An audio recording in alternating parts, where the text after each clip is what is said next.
Hi friends, आजचा video असणार आहे बाळाची मॉलिश।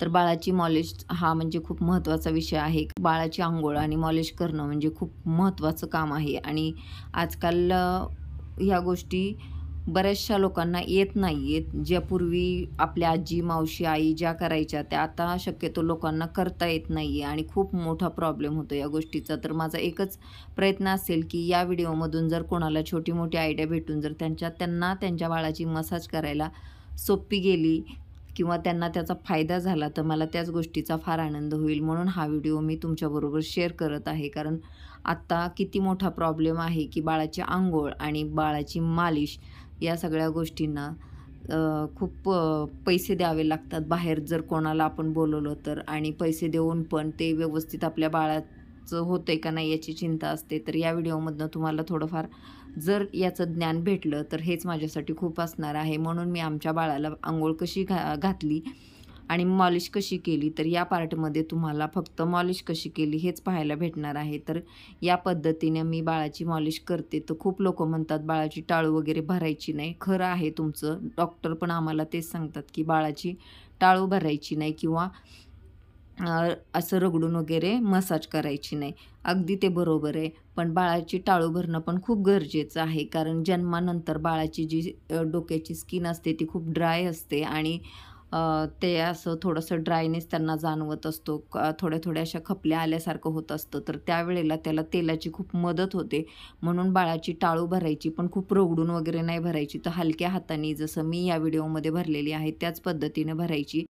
कारण अगदीच छोटंसं बाळ आहे आणि हाडं देखील खूप नाजूक असतात, स्किन देखील खूप नाजूक असते. त्याच्यामुळं आपण ज्या बाहेर पैसे देऊन मावशी वगैरे ठेवतो, तर त्यांचे हात ऑलरेडी कामाने खूप असे कडक झालेले असतात आणि त्याच्यामुळं ते अजून रगडून जर मसाज केली, तर बाळाच्या स्किनला प्रॉब्लेम होऊ शकतो किंवा त्यांना रॅशेस वगैरे पडू शकतात किंवा रगडून टाळू भरल्यानंतर ऑलरेडी त्यांच्या डोक्यावर असा एक 4 बोटाचा खड्डा असतो.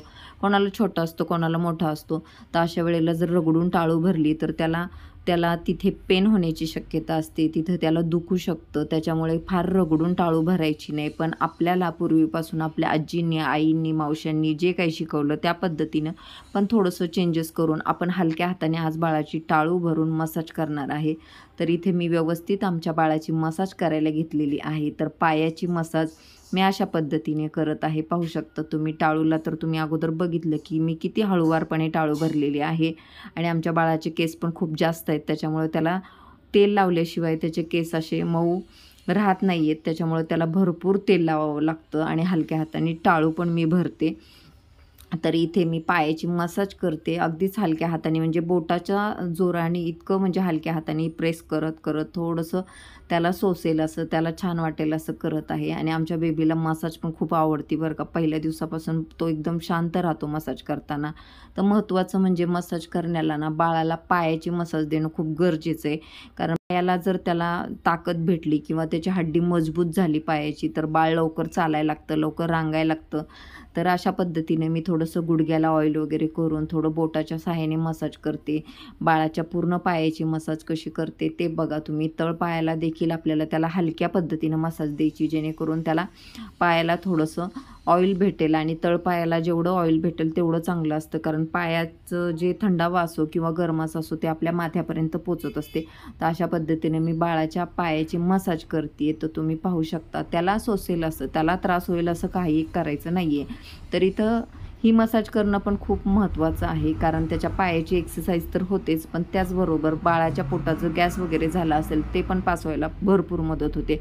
तर अशा पद्धतीनं बाळाला पण छोटीशी एक्सरसाइज दिली आणि 1, 2, 3 मिनटापर्यंत हे चालूच ठेवायचं आणि त्यानंतर आपल्याला थोडंसं छातीची आणि पोटाची मसाज करायची आहे. तर ते देखील आपण हलक्या हाताने करत आहोत. कारण बाळाच्या बॉडीला ऑइल भेटणं पण खूप गरजेचं आहे. तर आम्ही इथे त्याला व्यवस्थित ऑइल वगैरे भरपूर लावून छान असं एकदम हलक्या हाताने मसाज करतोय आणि त्याला खूप आवडतं. तर बघा इथं हा व्हिडिओ थोडा लेट टाकते मी, नाहीतर तुम्ही म्हणाल की एवढ्या छोट्या बाळाचा व्हिडिओ टाकला. तर नाही, बाळ आज आमचं 3 महिन्याचं होत आलेलं आहे आणि हा व्हिडिओ मी आत्ता अपलोड करत आहे.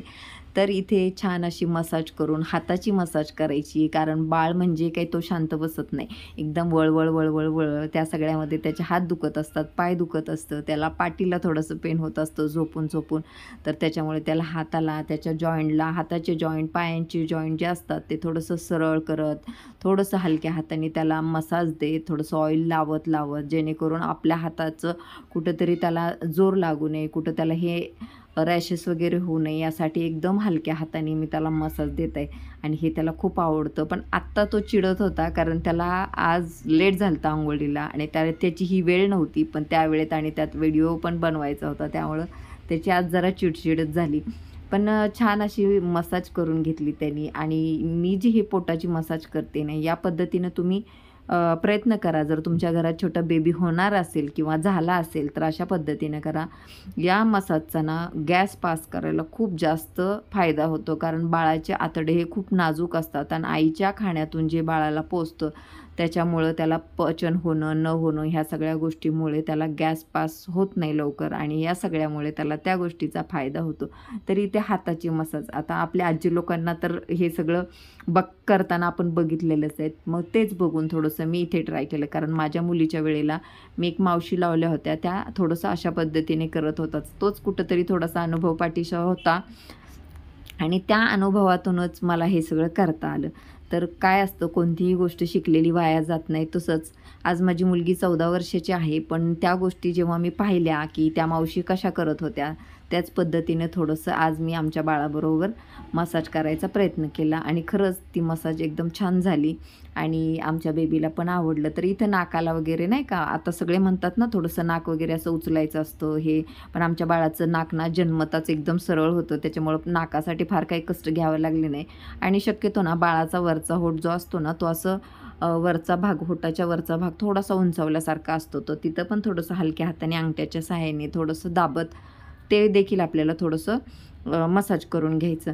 तर इथं आपण त्याला पलटी टाकलं आहे, पुढच्या पोटाच्या बाजूनी किंवा चेहऱ्याच्या बाजूने पूर्ण अशी व्यवस्थित मसाज झाली. कपाळ वगैरे दाबून झालं, दाबून म्हणजे असं व्यवस्थित मसाज करून, आता तुम्ही पाहिलंच असेल तर असं करून. तर इथे मान टाळू वगैरे भरून झाली आणि पाठीला थोडंसं तेल वगैरे, कारण हे बघा कोणी काही का म्हणेना, पण बाळाला मसाज देणं हे खूप गरजेचं असतं. डॉक्टर सांगतात टाळू भरू नका, कारण का सांगतात डॉक्टर, कारण आजकाल मसाज म्हटलं ना, बायका असे एकदम जोरजोरात रगडून वगैरे बाळाची टाळू भरणं किंवा बाळाला रगडून रगडून मसाज करणं, हे असं काही करायचं नाही. बाळाला गरजेचं आहे, त्याला ऑइल शरीराला भेटणं गरजेचं आहे. नवीन स्किन त्याची तयार होत असते, म्हणजे नवीन ते जन्मतात जे त्याची स्किन असते ती बदलत असते, नवीन वातावरण असतं, त्याला सूट होतं नाही होतं, थंडी असते ऊन असतं, त्यासाठी त्याला शरीराला ऑइल भेटणं पण खूप गरजेचं असतं. तर इथं मी छान असं हिमालयाचं बेबी ऑइल वापरत होते, म्हणजे अजूनही आम्ही तेच वापरतो.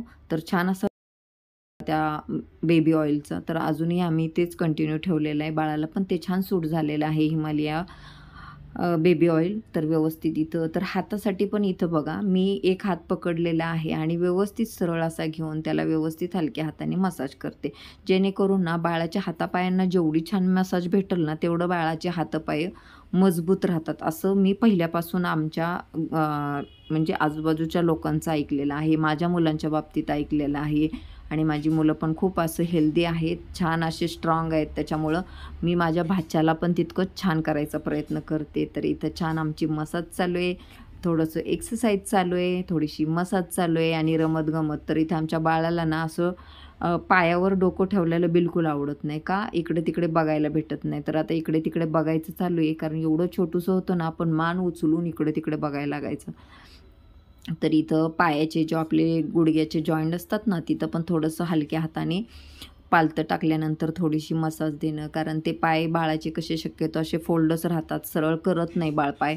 तर त्यामुळे थोडंसं सरळ करून तिथे व्यवस्थित मसाज करून पाय दोन्ही हातात व्यवस्थित पकडायचे आणि त्याच्या पायापासून, तर इथं अशा पद्धतीनं माझं छान बाळाचं तळपायाला देखील मी मसाज करून घेते. आता जसं की मी तुम्हाला सांगितलं, आपल्या तळपायापासून आपण तिथं आपल्या पायाला थंड जरी लागलं तरी ते डोक्यापर्यंत गारठा जातो आणि गरम जरी लागलं तरी पण ते गरमी जाणवते. तर तसंच तेलाचं पण आहे. जसं तळपायाला आपण तेल लावेल तसं ते बाळाच्या पूर्ण बॉडीपर्यंत पोचतं. म्हणून आपण तळपायाला देखील व्यवस्थित मसाज करून घेतलेली आहे आणि त्यानंतर आपण आपल्या बाबूला सरळ करूया. तर इथं आमचा डुल्या मारुती नुसतं डुलूबाई डुलू करतं आणि आज खरं तर बोर झालं होतं मसाज करायला म्हणून थोडंसं शेवट चिडचिड केली. आणि हा व्हिडिओ तुम्हाला आवडला असेल तर नक्कीच लाईक, शेअर, सबस्क्राईब करा.